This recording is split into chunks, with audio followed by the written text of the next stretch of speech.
Welcome to today's webinar on operationalizing machine learning solutions. Today, myself and my colleague Andrew will be taking you through the session. So at a high level, one of the key things we're going to try and talk about today is how you can spot any opportunities where you can operationalize machine learning within your business. So at a high level, we're going to cover off the following agenda points. So trying to identify what makes a good candidate for operationalization. And we're going to talk you through a real life customer situation. We're going to kind of go through what we learned during that process and what the business benefits were for them. What do we actually mean by operationalizing ML? What are the benefits you can get from this? How would you go about it? And we'll touch very lightly about best practice approach, which is ML, which may be a term that you've come across. And we'll also just talk about some of the key considerations just as a bit of a wrap up and some next steps. So for those of you who aren't familiar with Thorogood, we're a specialised BI and analytics consultancy. We've been going on for about 30 years. And one of the areas that we do is we kind of focus in on that niche kind of overlap between the business priorities, the technical capabilities, and how analytics can be used to drive your business. I'm based in our London office and Andrew's based in Singapore. We've also got offices in the US, Brazil and India.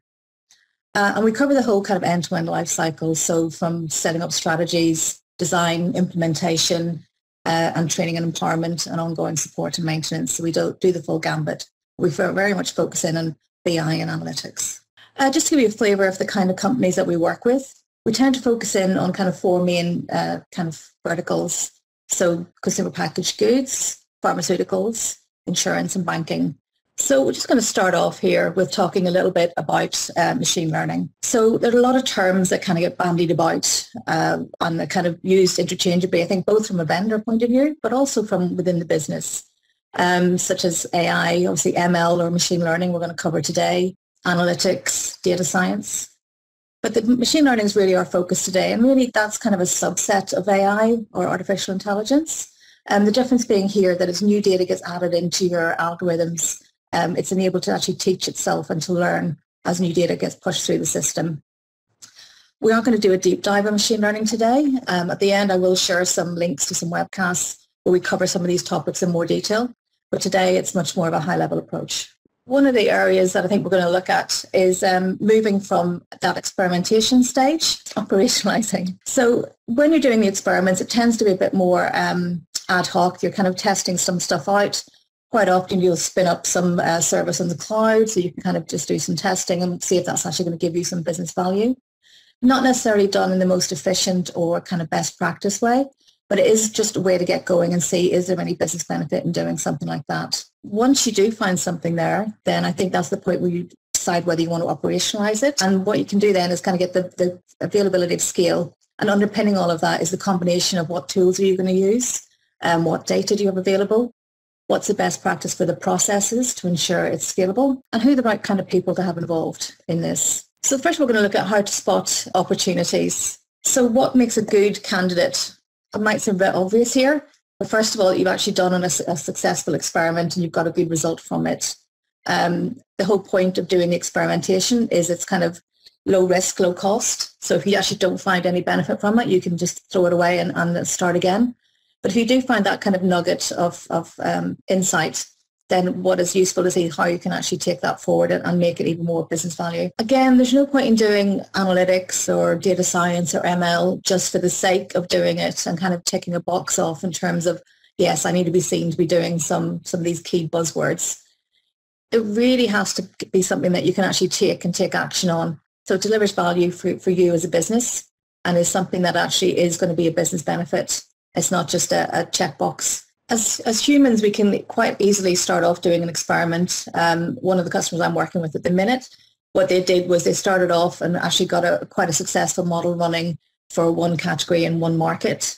But it was done using just kind of, or Python code, sorry. And it was just done on someone's laptop. So the data volumes weren't very big and the scalability wasn't there. They were doing this, kind of running this maybe once a month, so it didn't matter how long it took to actually generate the results because it was a monthly process. But being able to take that and industrializing it using the proper scaling up and scaling down on the cloud environment, it meant that we can now run this weekly. And if we wanted to, we could run it daily to do that analysis more frequently, So you're seeing those benefits. On the other side of it, it may well be that, the set of data you've built your model on is quite small. In this example here, we were doing one category in one market. So being able to run it across multiple categories and then take that out to roll it out to multiple markets means you're getting much more business value and kind of passing that around the company. So now I'm going to hand over to Andrew, who's going to kind of illustrate the points that we're trying to make. Let's take a step back and talk about what we mean by operationalized machine learning. So the kind of the key criteria for what we're doing, I've highlighted across the top there. So we're talking about automating the model outputs. So everything from building and training the model to presenting the outputs to users. We want to build in testing and monitoring. Usually we'll want to automate that aspect as well so we can see what's working and what isn't at any point in time. And if there are things that we need to revisit or review, we can be alerted to that very quickly. And then integrating with business systems and processes. So like we talked about in that particular customer example, bringing a resume into the view of a recruiter and sending it into their inbox. In other scenarios, that might be bringing the predicted business outcomes into a business system that you're already using so that users are seeing it in the context every day. Different scenarios, it'll look different, but you want to make sure that your results are well integrated with the way that you're working so that you can drive and deliver value that way. And then the things that we're trying to deliver from this, different ways to look at it, but I've called out 4 key things that we aim to deliver through operationalization across the bottom. In automating, we make things more timely. You can rerun and get the new outputs based on data availability. And that means lower latency to generating the outputs. You can run the model more frequently and in that way get outputs and actions that constantly reflect the latest view. Robust and reliable, so automating reduces the opportunity for human error. We build in a lot of testing and monitoring. Again, that gives us an extra level of confidence. And what we want through all of that is that the business can rely on having the outputs at the right point in time that they need them. And for any automated responses to these things, we've got that level of confidence that what we're doing are good actions. And that brings me on to the third aspect, action-oriented. Whatever we built with the model, we want to link that back to specific business actions. And that starts from presenting the latest insights that we get from the model in the context that means that business users can take decisions based on them, through to integrating it more deeply with existing systems and potentially aspects of automation. So going back to the example that I showed a minute ago, bubbling up the specific candidates that are right for each team and automating the process of getting those applications into the hands of the right recruiters. 3 key criteria there, but one that's absolutely essential in these systems to keep a view on is delivering value and making sure that all of the actions that you're taking are aligned to business priorities and business priorities where they can have an impact. So that's through, again, integrating with the business processes and making sure that we're taking an approach where repeated use of these models and repeated use of the machine learning will deliver ongoing value. And also having an approach to assessing and monitoring that value that's delivered so that we know that the outcomes are repeatedly delivering value throughout what we're doing. If I pull it back to that specific example that we were talking about, getting those applications into the hands of the recruiters, and let's look at some of the outcomes there. At the top line I've got here is kind of specific direct business benefits. So, in this scenario, there's better alignment of candidates to recruiters. The fewer candidates had to be reviewed by multiple recruiters, and each recruiter was able to spend more time looking at a wider pool of more relevant candidates to the team that they were recruiting for. And all of that gives them a way in their job to increase their output and step up in what they're doing, to use data to drive what they're doing. But then there's a next level of benefits in terms of what the data science team could drive on top of this model. So the time that the data science team were previously spending kind of running and rerunning the model manually to get even just the list of drivers, the time that they were spending doing that was freed up for additional innovation. And alongside that, when we built this model into an operationalized process, we set up with them a clear process for data scientists to work with IT so that there's a process to get the updates published both for this model and then for future models that they build in other use cases and other scenarios across the business. So very clear direct business outputs and business benefits in this case, but setting a platform for success and for future innovation as well. So the question that we're all thinking about now, how do we operationalize ML? How do we actually do this? and how do we deliver it. I'm going to give a couple of thoughts again from the learnings that we've got across a number of projects that we've worked on. The first one, I've taken this from a research paper published by a team from Google, and this is highlighting the levels of code deployed across various different aspects of a machine learning system. A key thing with this diagram, I should point out, very keen to point out, it doesn't reflect the effort or the complexity that goes into each of these steps. The ML code is shown smallest because typically in these deployed systems, the ML code might only be a few lines, but the work and the effort and the complexity in getting there comes through a whole load of experimentation. It comes through reviewing. You saw a lot of those steps that we highlighted earlier that you would go to, even in going from the experiment code to what we actually deploy in that what looks like a very small box in the middle. But what I do think this highlights quite nicely is the number of aspects in this sort of system and the different components that need to be thought about as we're operationalizing machine learning. So everything from configuration and setup through data collection, making sure the data is right when we're using it on a repeated basis. And then there are infrastructure components around the machine resource management, the serving infrastructure that needs to be in place, and then process management and ongoing monitoring. So you can see there's a whole lot of aspects to take into account in building this sort of system. And so building on the work from another team at Google, we've kind of expanded with a number of our customers into lists of criteria that we look at when reviewing the chosen approach for operationalizing machine learning. So I've got some example checklist criteria, but again, like all the aspects of this will change on an organization by organization basis. So the research that we've pulled this from looks at it from a data model and infrastructure perspective and sets out a list of criteria that we've then customized. The other thing that we've added on from our experience is the fourth pillar here of business and really not just doing a business validation up front of saying this is going to deliver value and therefore we're going to operationalize it, but really keeping the business goals and the business benefits in view throughout. And of course, everything we deploy, we want to keep in mind that we need this to be flexible to continually improve the system. So now we're going to go on to talk a little bit about the best practice approach to ML Ops, and I'm going to hand back to Liz to introduce that section. So the term ML Ops is something that's been kind of getting a lot of traction lately, and it's one of the kind of best ways of going about and productionizing your ML. So what is it? So ML Ops are kind of machine learning for operations, basically takes across data science and machine learning and basically tries to put processes, structures in place and the best set of tools to enable you to deploy your models seamlessly. One of the key things is the combination between the teams that are working very closely together.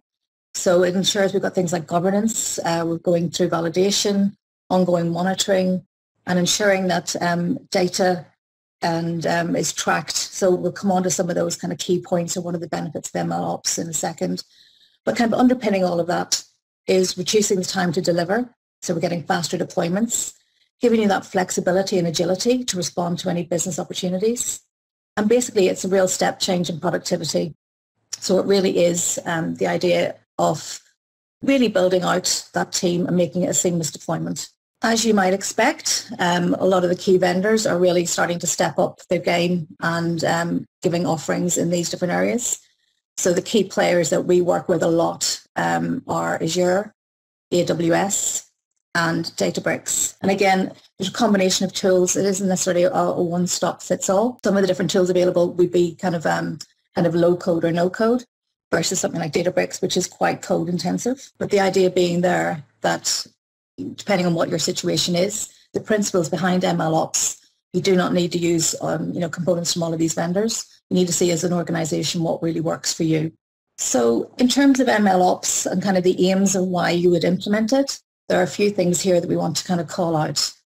So for evaluating models, so testing the results, tracking the results of different experiments, depending on what version you're doing. Again, traceability, looking at what's been happening in the past.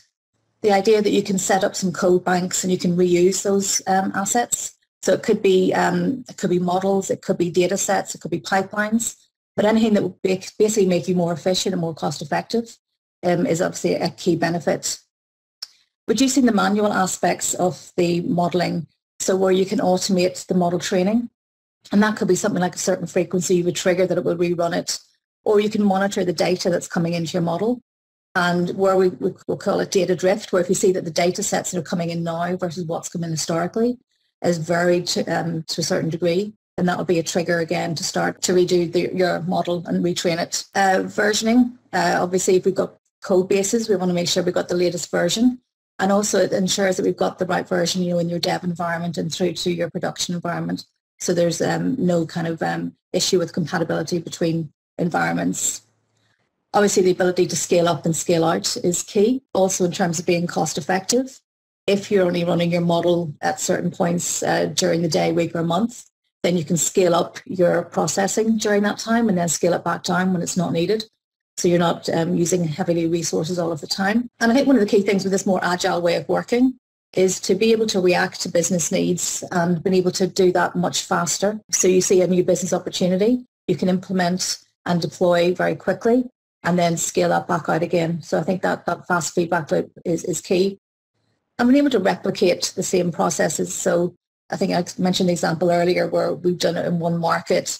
We've taken that core model, we're now deploying that to other markets. I think it is key. Just to wrap up here, we're going to talk briefly about a couple of key considerations from the examples that we've worked on, to talk about some of the things that we found in the complexities in doing this, and what we've learned in terms of making sure that we cover those off. And then I'll talk about sort of potential next steps and how you can get started in machine learning and ML ops. So to take a couple of learnings from real customer projects that we've done, I think some of the first things that we've found, data engineering is still complex. So it's tempting to think that this is a system that's all about machine learning, and so the data engineering should become kind of a lesser component of it or simpler. The reality is that data engineering in this kind of system is key in making sure that the data is reliably automated through the system. It completely underpins the ability to deliver the machine learning results. Machine learning is also complex. In particular, there's a range of tools that are used for that, particularly as you start to take advantages of some of the newer tooling and so on that's available for ML ops. It really gives you a boost and a lift in terms of productivity and governance and monitoring, and knowing that you've got the reliability of the system that's in place, but knowing how to implement those tools and use those to support the processes and the business goals is absolutely key in that. And also between those two systems there needs to be an overlap between what's happening on data engineering and machine learning. What each set of tools is doing affects the other set of tools, and so when we've been doing this, we've used a joint team that looks at both components, compared to in some places you might see an attempt to view data engineering as the purview of some team and ML as kind of a different specialism with different people in it.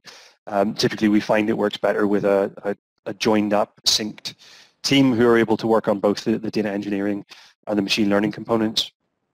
Scalability is more important than you think. So Liz mentioned the need to be able to scale up and scale down to the scenario that you're talking about, but especially we've worked on situations with customers where they think they're building one or two models for one or two products, and then you realize how successful it is on those products and you want to roll it out to the entire market or even other markets in other countries. The ability to scale across that is key, and so I would always say to build with more scalability in mind than you perhaps think at first. Testing requires machine learning skills, so in particular moving from experimentation to an operationalized approach. At that point, it's not just about making sure that the results are the same across the two systems, but also there will be places that you find here or there you built something in the experiment that you thought you were just testing it out, you thought you threw it away or come back and fix it later. And having those ML skills allows you to properly review and implement at the point that you're going to push things into production and make sure that, again, it builds up the scalability and the flexibility for the future if you're building it up right. I'm going to come back to this point because we've mentioned it several times today, and it's one that really is important here. You need a target audience, you need the business on board, and you need to know what the outputs are and how you're using them in order to realize value. So, whatever's happening in your platform, whenever you're thinking about this, make sure that you keep the business goal and the business benefits in mind as you're building it, so that what you build ultimately delivers that real value. So that's been a fairly quick introduction to operationalizing machine learning, and a touch on the best practices. As a potential next step, I suggest that we can help you with an ML Ops readiness assessment workshop. So if that's something that's of interest, get in touch after the session.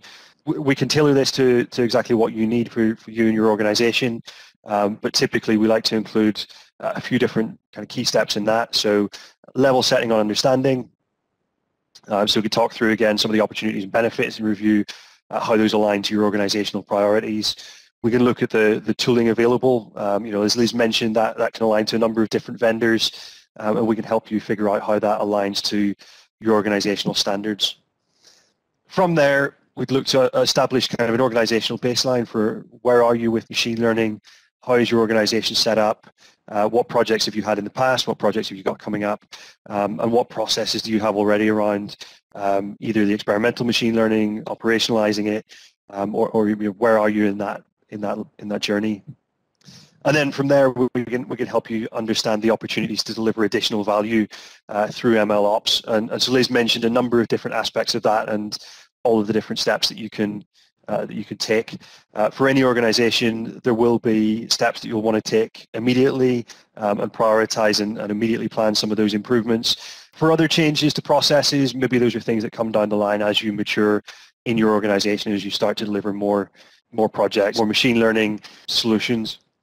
So whatever stage of the life cycle you're in, we're happy to have a conversation and figure out how we can shape this workshop to help you and how we can use that to kind of prioritize and plan how you can deliver value through machine learning solutions. And ultimately, every time we like to tie that back to specific use cases and use use cases to prove out the value of this. And that's what we've done with some of the customers we talked about through the workshop today. And if you're interested in that, please do get in touch. So we've got a list of some of our upcoming events. This is a final suggestion for things that you can do next. So if you're interested in Power BI training, we've got some hands-on sessions with Power BI, both for UK and Singapore market that we're covering here. Bringing advanced analytics to the business, there's a webcast coming up on the 11th of May. And for any of those, you can go to our website, thorogood.com/events.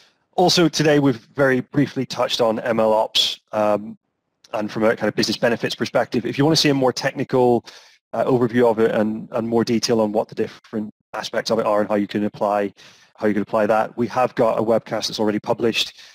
Equally, get in touch. We're willing to have a conversation about exactly how it can apply to your scenario. I'll finish with my address and Liz's address on the screen. So if you want to get in touch with either of us and have a further conversation, feel free to drop us an email. We'll be more than happy to have a conversation with you about some of the specifics of what we've done with other customers and some of the topics that we've discussed today as well. So with that, I'll finish and thank you everyone for attending today's session.